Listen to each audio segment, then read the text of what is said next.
여러분, 안녕하세요. 오늘도 뜨거운 경기 현장으로 함께 떠나볼까요? 김민재 선수가 빠진 바이에른 뮌헨, 과연 어떤 모습을 보여줄까요? 그리고 우리 대한민국의 자랑, 정우영 선수도 선발로 출전했습니다. 오늘 경기에서 김민재의 부재가 뮌헨에게 어떤 영향을 미칠지, 그리고 정우영 선수가 얼마나 좋은 활약을 펼칠지 궁금하시죠? 저와 함께 경기의 모든 순간을 면밀히 분석하며 흥미진진한 이야기들을 풀어나가 보겠습니다. 자, 그럼 경기장으로 가볼까요? 자, 먼저 경기 전 분위기를 살펴보겠습니다. 대한민국의 자랑, 김민재 선수가 부상으로 빠진다는 소식이 전해지면서 많은 팬들이 충격을 받았습니다. 특히 바이에른 뮌헨 팬들은 큰 걱정을 할 수밖에 없었죠. 왜냐하면 김민재는 뮌헨 수비의 핵심이자 상대 공격을 막아내는 벽 같은 존재이기 때문입니다. 그의 부재가 팀에 얼마나 큰 영향을 미칠까요? 사실 김민재 없이 치렀던 보움전에서도 뮌헨은 2대3으로 충격적인 패배를 당했습니다. 그때부터 이미 김민재의 존재감이 얼마나 중요한지 드러났죠. 하지만 레버쿠젠전에서는 김민재가 풀타임을 소화하며 뮌헨 수비를 든든하게 지켜냈습니다. 문제는 바로 그 경기였습니다. 온 힘을 다해 경기를 소화한 뒤 부상이 악화되고 만 것이죠. 결국 김민재 없이 치르는 이번 경기는 뮌헨에게 엄청난 부담으로 작용할 수밖에 없습니다. 그렇다면 뮌헨은 김민재 없이 어떻게 경기를 풀어갈까요? 수비진은 그 공백을 메울 수 있을까요? 김민재는 단순히 한 명의 수비수가 아니라 수비 라인을 조율하고 상대 공격수를 압박하는 리더 역할까지 해왔습니다.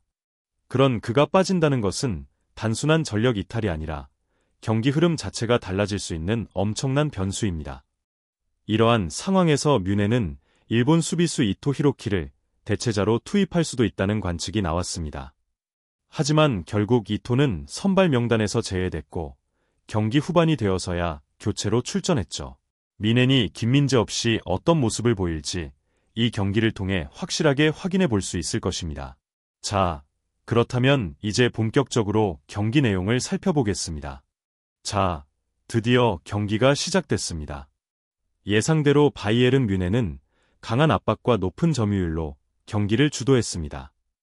경기 초반부터 뮌헨은 상대 진영을 강하게 몰아붙이며 기회를 만들어갔지만 결정적인 순간마다 마무리가 부족했습니다.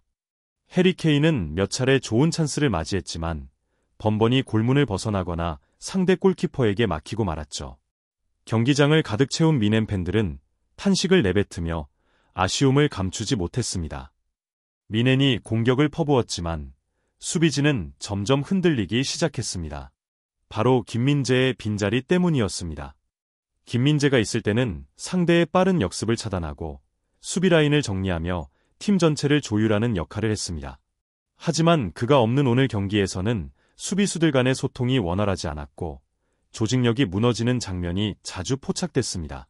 상대팀의 공격수들은 빈 공간을 노리며 점점 위협적인 장면을 만들어갔고 뮌헨 수비진은 불안한 모습을 보이기 시작했습니다. 전반전이 끝날 때까지 뮌헨은 계속해서 공격을 시도했지만 마무리가 아쉬웠습니다. 슈팅 숫자는 많았지만 골망을 흔들지 못하며 답답한 흐름이 이어졌습니다. 그러던 중 후반전에도 비슷한 양상이 계속됐습니다. 뮌헨이 점유율을 지배하며 상대 진영을 압박했지만 결정적인 한 방이 나오지 않았죠. 그러다 후반 30분, 드디어 기다리고 기다리던 선제골이 터졌습니다. 오른쪽 측면에서 요시프 스타니시치가 강력한 크로스를 올렸고 문전으로 쇄도하던 느로이 사네가 정확한 슈팅으로 골망을 흔들었습니다. 순간적으로 경기장이 뜨겁게 달아올랐고 뮌헨 선수들은 크게 환호했습니다. 이 골로 경기의 흐름이 완전히 뮌헨 쪽으로 넘어가는 듯 보였습니다. 하지만 이 기쁨은 오래가지 않았습니다. 뮌헨은 선제골을 넣은 후 안정적인 경기 운영을 위해 변화를 줬습니다. 수비적인 선택을 하며 공격수를 빼고 이토 히로키를 투입했죠. 그런데 바로 이 교체가 경기의 흐름을 바꿔버리고 말았습니다. 자, 과연 무슨 일이 벌어졌을까요? 계속해서 살펴보겠습니다. 후반 37분, 바이에른 뮌헨이 또 하나의 변화를 시도했습니다. 사내를 빼고 이토 히로키를 투입하며 수비를 강화하려 했습니다. 선제골을 넣은 후 남은 시간 동안 실점을 막아 안정적으로 경기를 마무리하려는 전략이었죠. 하지만 이 교체는 예상치 못한 결과를 가져왔습니다. 교체 후 불과 1분 만에 충격적인 동점골이 터지고 말았습니다. 베를린의 홀러바흐가 빠르게 침투하며 결정적인 슈팅을 날렸고 공은 그대로 미넨의 골망을 흔들었습니다. 이토가 들어간 직후였기 때문에 수비진의 조직력이 흐트러진 틈을 베를린이 완벽하게 파고든 것이었습니다. 순간적으로 경기장의 분위기가 얼어붙었고 미넨 선수들은 아쉬움 가득한 표정을 감추지 못했습니다. 이 순간 많은 팬들이 같은 질문을 떠올렸을 겁니다. 김민재가 있었다면 이런 실수를 했을까? 절대 아닙니다. 김민재는 상대의 역습을 차단하는 능력뿐만 아니라 수비진 전체를 조율하며 균형을 잡아주는 핵심적인 역할을 해왔습니다.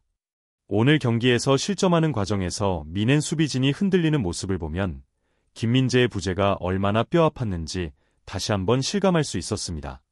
한편 우리 대한민국의 정우영 선수도 오늘 경기에서 선발 출전하며 82분 동안 투혼을 펼쳤습니다. 비록 공격 포인트는 없었지만 왕성한 활동량과 적극적인 움직임으로 팀의 공격 전개에 기여하며 인상적인 모습을 보여줬습니다. 특히 전방 압박과 순간적인 침투 플레이는 상대 수비진을 긴장하게 만들기에 충분했습니다. 아직 어리고 발전 가능성이 무궁무진한 선수인 만큼 앞으로 더 많은 기회를 받을 가능성이 큽니다. 오늘 경기에서 보여준 투지와 적극성을 바탕으로 더욱 성장하는 정우영 선수를 기대해봅니다. 결국 바이에른 뮌헨은 1대1 무승부를 기록하며 승점 3점을 챙기는 데 실패했습니다. 이 경기는 단순한 무승부 이상의 의미를 담고 있습니다. 바로 김민재의 부재가 뮌헨에게 얼마나 큰 타격이 되는지를 다시 한번 확인한 경기였다는 점입니다. 김민재가 풀타임을 소화했던 경기에서는 철벽 수비를 자랑하며 무실점 승리를 거뒀던 팀이었지만 그가 빠지자 한순간의 실수로 실점하며 승리를 놓쳤습니다. 이게 바로 김민재의 영향력입니다. 그렇다면 이토 히로키가 김민재를 대체할 수 있을까요? 일본 언론들은 이토가 충분히 김민재의 역할을 대신할 수 있다고 주장했지만 오늘 경기에서 그 주장은 힘을 잃었습니다. 이토는 교체 투입 직후 실점의 빌미를 제공하며 불안한 모습을 보였고 미넨 수비진 전체가 흔들리는 모습을 보였습니다.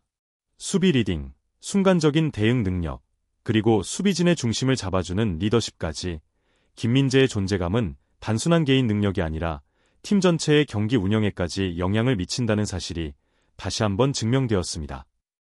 대한민국 축구 팬들에게도 희망적인 소식이 있습니다.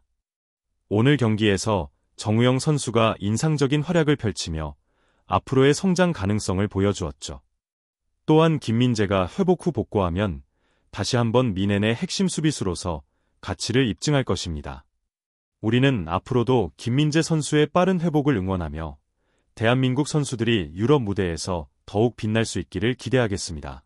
여러분의 생각은 어떠신가요? 이 경기에 대한 여러분의 의견을 댓글로 남겨주시고 영상이 마음에 드셨다면 좋아요와 구독 부탁드립니다.